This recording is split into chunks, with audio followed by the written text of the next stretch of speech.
ఓం సాయిరామ్. సమర్థ సద్గురు శ్రీ సాయినాథ్ మహారాజ్ కీ జై. మనం ఈ వీడియోలో బాబా గారి భక్తుడైన శ్రీధర్ నారాయణ కార్కర్ అలియాస్ నానా సాహెబ్ కార్కర్ గురించి తెలుసుకుందాం. వీరి తాతగారు భక్తిపరుడు మరియు మతపరమైన వ్యక్తి. నారాయణ కార్కర్ గారు తన చిన్నతనం నుంచి వారి తాతగారి దగ్గర పెరగడం వలన భక్తిపరుడు మరియు మతపరమైన వ్యక్తిగా తీర్చిదిద్దారు. కార్కర్ తన బాల్యం నుండే మతపరమైన పుస్తకాలు అధ్యయనం చేయడం, వారి ధర్మాలను, వారి సాంప్రదాయాన్ని నిత్యం పాటిస్తూ ఉండేవారు. వీరి కుటుంబ సభ్యులు అందరూ కూడా అకల్కోట్ మహారాజు గారి భక్తులు. ఒకరోజు బాబా గారి యొక్క గొప్ప భక్తుడైన అప్పాసాహెబ్ కులకర్ణి షిరిడి సాయిబాబా గారి చిత్రపటాన్ని కార్కర్ గారికి చూపించారు. బాబా గారి యొక్క పవిత్రత గురించి మరియు భౌతిక మరియు ఆధ్యాత్మిక ప్రాంతాలలో ప్రజలకు సహాయం చేయడంలో బాబా యొక్క ఔదార్యం గురించి కులకర్ణి ఎంతో వివరంగా చెప్పారు. విధంగా అప్పా కులకర్ణి గారి ద్వారా బాబా గారి కోసం మొట్టమొదటిసారిగా పరిచయం కలిగింది కార్కర్ గారికి. బాబా గారి ఫోటోను చూసి బాబా గారి లీలను వినిన తర్వాత కొన్ని రోజుల తర్వాత అన్నాసాహెబ్ దబోల్కర్ హేమాడ్ పంత్ నుంచి బాబా గారి చిత్రపటాన్ని మరియు అనేక బాబా గారి లీలలు కూడా అందుకున్నారు.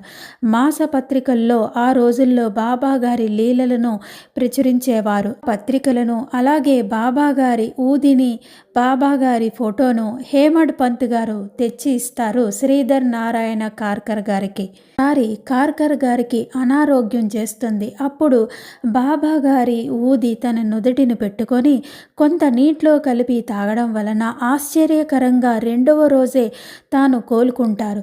ఆ తర్వాత అతనికి బాబా పైన విశ్వాసం పెరుగుతుంది. బాబాను ఆరాధించడం ప్రారంభిస్తారు మరియు బాబా వైపు ఆకర్షితుడు అవుతారు. ఆ తర్వాత బాబా పైన అచంచలమైన విశ్వాసం అనేక రెట్లు పెరుగుతుంది. బాబా గారి ఫోటో రాకముందు, బాబా గారంటే ఎవరో తెలియకముందు వారి పూజ గదిలో అకల్కోట్ మహారాజు గారిని పూజిస్తూ ఉంటారు. అక్కడ అకల్కోట్ మహారాజ్ ఫోటో అప్పటికే ఉంటుంది. బోల్కర్ నుండి బాబా గారి ఫోటో అందుకున్న తర్వాత అతను ఆ ఫోటోను తన పూజ గదిలోనికి తీసుకొని వెళ్ళి అకల్కోట్ మహారాజ్ ఫోటో పక్కన ఉంచాలని అనుకుంటారు. కానీ అకస్మాత్తుగా అతనికి ఒక ప్రేరణ కలుగుతుంది. పవిత్రమైన హిందూ సాధువైన అకల్కోట్ మహారాజ్ గారి పక్కన ముస్లిం సాధువైన బాబా గారి ఫోటోను ఎలా ఉంచుతాను అని ఆలోచించి బాబా గారి ఫోటోను కొంచెం దూరంగా అకల్కోట్ మహారాజ్ గారి ఫోటోకి దూరంగా పెట్టారు. మరియు వారి పూజ గదిలో ఉన్న ఫోటోలన్నీ ఒకవైపు, వాటికి కొంచెం దూరంగా బాబా గారి ఫోటోని ఉంచుతారు. ఆ రాత్రి అతనికి ఒక విచిత్రమైన కల వస్తుంది. ఆ కలలో సాయిబాబా లాగా దుస్తులు ధరించి అకల్కోట్ మహారాజు మరియు అకల్కోట్ రూపంలో సాయిబాబా నడుచుకుంటూ తన ఇంటికి వస్తున్నట్టు కల వస్తుంది. వారిరువురిని చూసి వరండాలో కూర్చొని ఉన్న శ్రీధర్ నారాయణ కార్కర్ గారు లేచి వారిద్దరిని స్వాగతిస్తారు. సమయంలో కలలో అతని పక్కన కూర్చున్న వ్యక్తి కార్కర్ గారికి ఆ ఫకీరు సాయిబాబా అని, సాయిబాబా అకల్కోట్ మహారాజు ఇరువురు వేరు కాదని, ఇరువురు ఒకరే అని, వారిద్దరి మధ్య ఎలాంటి తేడా లేదని చెప్తారు. ఆ తర్వాత కార్కర్ సాయిబాబాను అకల్కోట్ మహారాజు లాగానే చూసుకోవాలని ఆదేశించబడ్డాడు. మరుసటి రోజు ఉదయం అతను మొదటి కల గురించి అంతా మర్చిపోయినప్పటికీ పూజ గదిలో పూజ చేస్తూ ఉన్నప్పుడు మళ్ళీ ఆ కల అంతా గుర్తుకు వస్తుంది.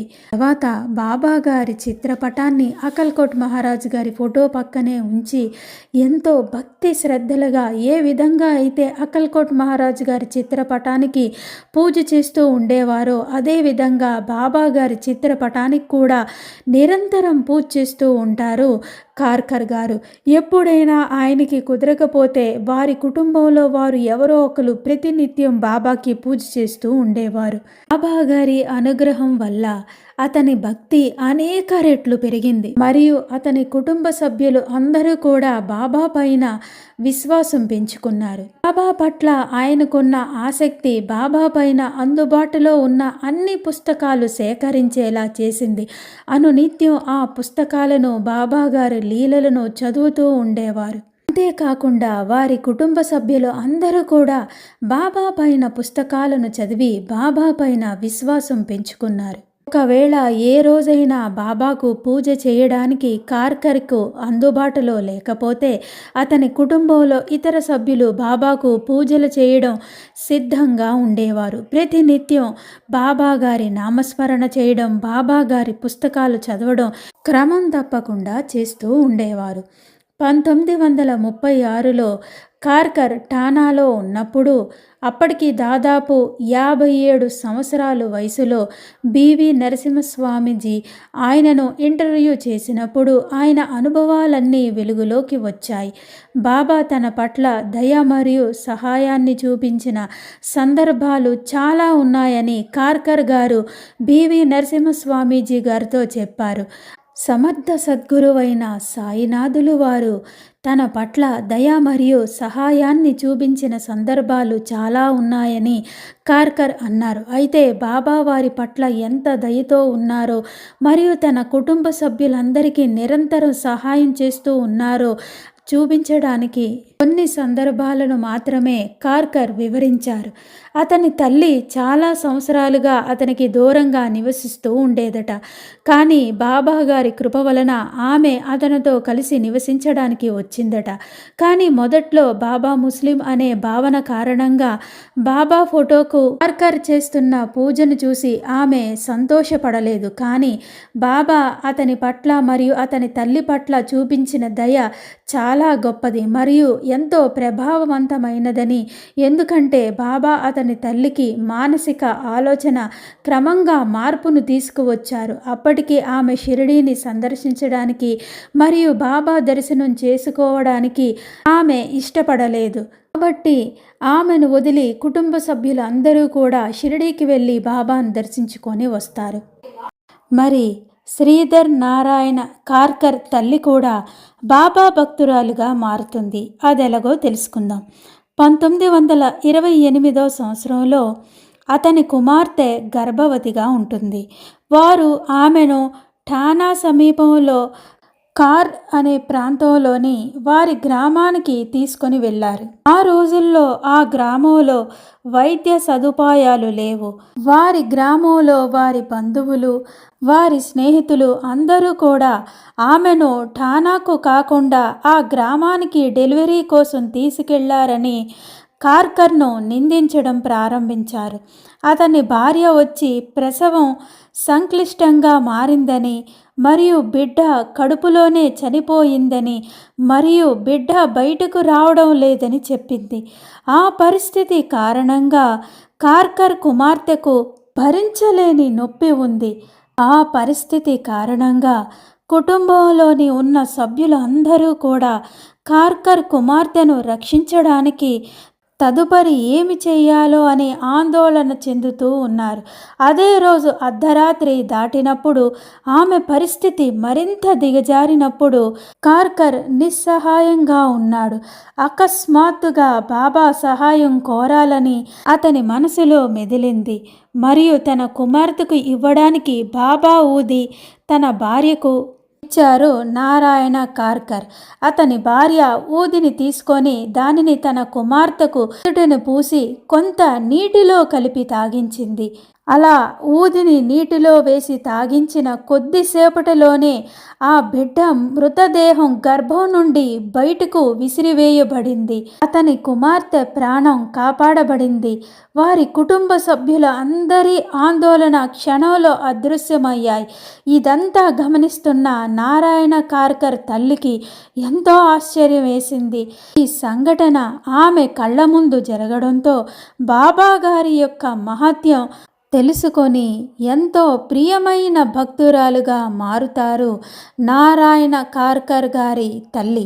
మరుసటి రోజు ఉదయం ఒక వైద్యుడు వచ్చి చూసి మంత్రసాని సహాయం లేకుండా చనిపోయిన బిడ్డ శరీరం ఎలా అంత తేలికగా బయటకు వచ్చిందో తెలుసుకొని ఆశ్చర్యపోయాడు.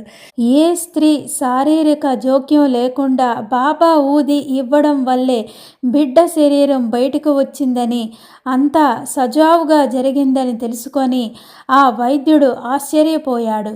ఇది తెలిసిన ఆ గ్రామంలో ప్రజలందరూ కూడా ఎంతోమంది బాబా భక్తులుగా మారారు. తన కుమార్తె ప్రసవానికి కొన్ని రోజుల ముందు కుమారుడికి ఒకరోజు కలలో బాబా కనిపించి, ఎలాంటి పరిస్థితులు ఎదురైనా కార్కర్ని భయపడకూడదని చెప్పు, ఊదిని ప్రయోగించమని చెప్పు అని బాబా చెప్తారు. తన కొడుకు ఆ కల గురించి కార్కర్కి చెప్పినప్పటికీ తన కూతురు తీవ్రమైన పరిస్థితుల్లో ఉన్నప్పుడు తన నిరంతర ఆందోళన కారణంగా ఆ సమయంలో అతనికి అది గుర్తుకు రాలేదు. ఆ విధంగా బాబా రాబోయే ప్రమాదం గురించి ముందే హెచ్చరించారు మరియు బయటపడే మార్గాన్ని కూడా సూచించారు. ఆ విధంగా బాబా తన కుటుంబ సభ్యులు అందరినీ కూడా ఎల్లప్పుడూ గమనిస్తూ ఎల్లప్పుడూ వారిని కాపాడుతూ ఉండేవారు. ఈ సంఘటన, ఈ లీల జరిగిన తర్వాత 1933 సంవత్సరంలో 2-3 సంవత్సరాల తర్వాత అతని తల్లి కూడా షిరిడీకి వెళ్ళి బాబా గారిని దర్శించుకుంది. బాబా మహాసమాధికి నివాళులు అర్పించాలని కోరికను వ్యక్తం చేసింది. మరియు కార్కర్, అతని భార్య, అతని కుమార్తె, అతని తల్లి అందరూ కలిసి షిరిడీకి వెళ్ళి బాబాను దర్శించుకొని బాబా గారి మహాసమాధికి నమస్కరించుకుంటారు. బాబా పట్ల ఆమెకు వచ్చిన మార్పును చూసి కార్కర్ ఎంతో సంతోషపడతారు. ఆమె తన వైఖరిలో చాలా సనాతనమైనది, ఎంతో సాంప్రదాయమైన, ఎంతో కఠినమైన వారి ఆచారాలను ఆమె ఎల్లప్పుడూ పాటిస్తూ ఉండేది. కానీ బాబా ఆమె దృక్పథంలో నిశ్శబ్దంగా పూర్తి మార్పును తీసుకువచ్చారు. ఆమె తన సనాతన చింతలన్నిటినీ పక్కన పెట్టి బాబా దర్శనం కోసం షిరిడీకి వచ్చి సందర్శించాలని దృఢంగా నిశ్చయించుకుంది. బాబా ఆ తల్లి కోరిక కూడా తీర్చారు. చూసారా, ఆమె తన కుటుంబ సభ్యులతో కలిసి షిరిడీకి సందర్శించింది మరియు బాబా గారి కృపకు బాగా ఆకర్షితురాలై బాబా మహాసమాధిని చూసి మహాసమాధిని ఎంతో సంతోషంగా తన తలను ఉంచి నమస్కరించింది. బాబా గారి సమాధికి నమస్కరించిన నారాయణ కార్కర్ తల్లికి ఎంతో సంతోషం కలిగిందట. వారందరూ షిరిడీ నుంచి తిరిగి వచ్చిన తర్వాత కొన్ని రోజుల తర్వాత అతని తల్లి ఠానాలోని అతని నివాసంలో తుది శ్వాస విడిచింది. ఎంతో సునాయాసంగా ఆమె తన తుది శ్వాసను విడిచింది.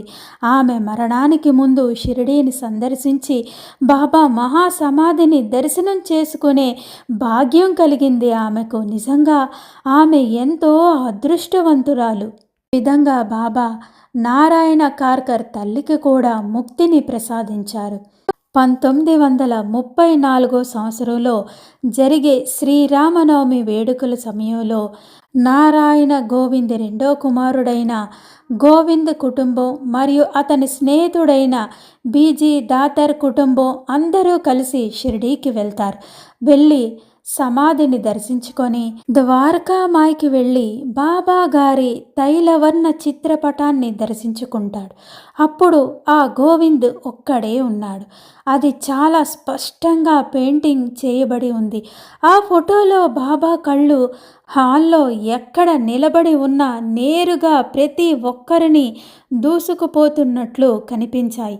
ఆ చిత్రపటాన్ని ఆనందంతో చూస్తూ ఒక్క క్షణం కళ్ళు మూసుకున్నాడు. అప్పుడు తల్లిదండ్రులు ఆప్యాయతతో కూడిన స్వరంలో మీరు వచ్చారా అని అంటున్న మాట స్పష్టంగా అతనికి వినిపించింది. అతను వెంటనే కళ్ళు తెరిచాడు మరియు సమయంలో మసీదులో ఎవ్వరూ లేరని గమనించాడు.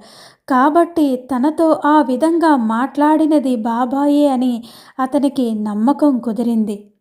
ఈ విషయాన్ని వారితో వచ్చిన స్నేహితుల కుటుంబానికి, వారి కుటుంబానికి చెప్పారు గోవింద్. అందరూ కూడా ఎంతో సంతోషపడ్డారు.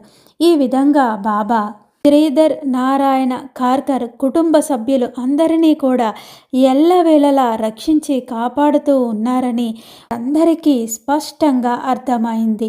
వారు కుటుంబంలో ఉన్నవారు అందరూ కూడా బాబా గారికి అత్యంత ప్రియమైన భక్తులుగా ఉండి ప్రతి సంవత్సరం షిరిడీకి వెళ్ళి బాబా మహాసమాధిని దర్శించుకొని వస్తూ ఉన్నారు.